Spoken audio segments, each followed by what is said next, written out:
Legends.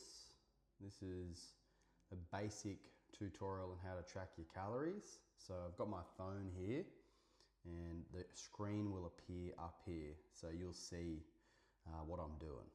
So number one, as you can see here, these are my daily calories.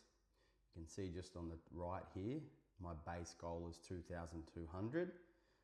I've got a Whoop, which is a device on my wrist, and that adjusts it when I do exercise. So I did a CrossFit session and a strength session this morning, and it was 666 calories, so it's adjusted that.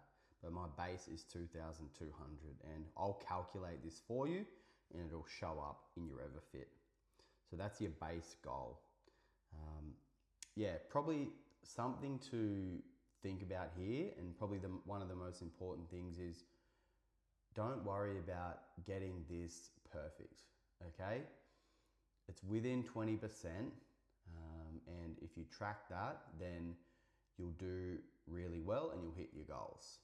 Number two would be vegetables and salads, like leafy vegetables, and vegetables that you cook in the oven, etc., are not very calorie dense. So the most important thing to track is carbs, proteins, and fats, all right? So don't worry about if you don't track your 50 grams of spinach or whatever, because it's fuck all calories.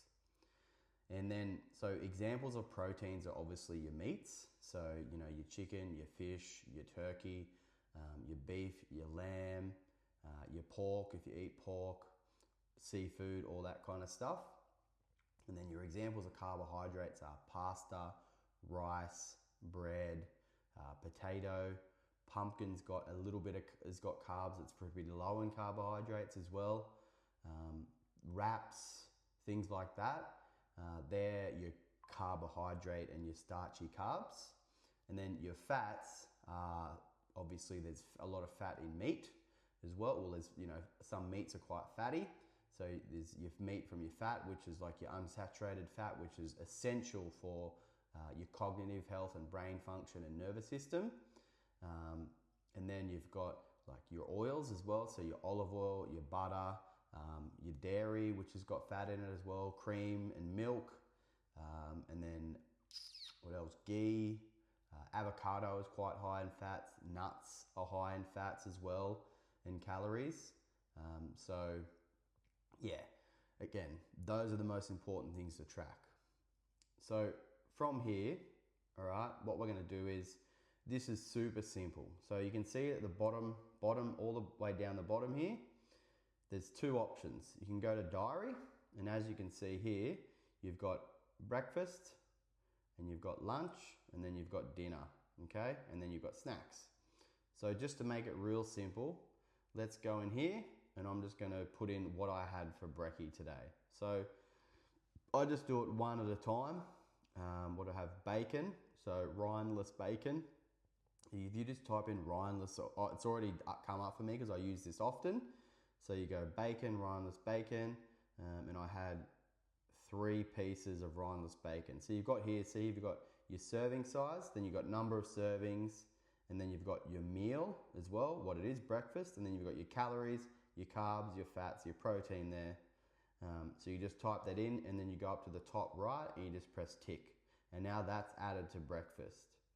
I also had 4 eggs. So all you do is type in egg, go here, and obviously I do this often. So as you can see, serving size, time, fuck that off, calories as well. So 1.9 grams of carbs, as you can see. Eggs have got good cholesterol in them, so they've got 19.9 grams of fat for 4 eggs and then 24 grams of protein. So with that bacon and eggs, I've hit my 40 or so grams of protein already. What else did I have? I had a mandarin. So I go mandarin, I just had 1 mandarin. As you can see, fruit, very low in calories generally, and quite filling as well, good sources of fiber. And then I had a piece of sourdough bread as well. So sourdough bread, just 1 slice, up, tick, and it's as simple as that. So you can do that with every meal. You know, if you're having steak, potato, veggies, if you're having a burger, if you're having a wrap, you just put the ingredients on there.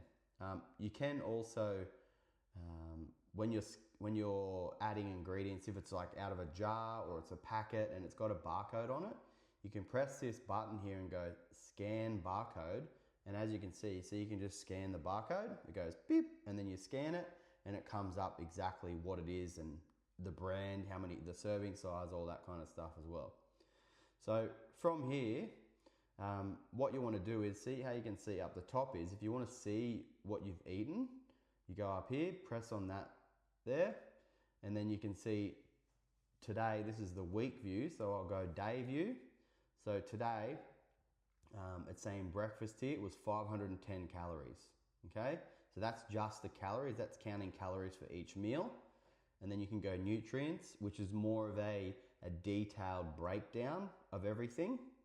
And then you can just go macros, which is your carbs, proteins, and fats. So as you can see, carbohydrates, there was 33 grams in that meal, and fats, there was 26 grams, and protein, there was 37 grams. So it was a bit high in fat. Just depends what you want, but usually with you guys, I just get you to focus mostly on protein and calories. And you know, some people like more carbs, some people like more fat. Bit of a personal preference and how your body responds to it as well.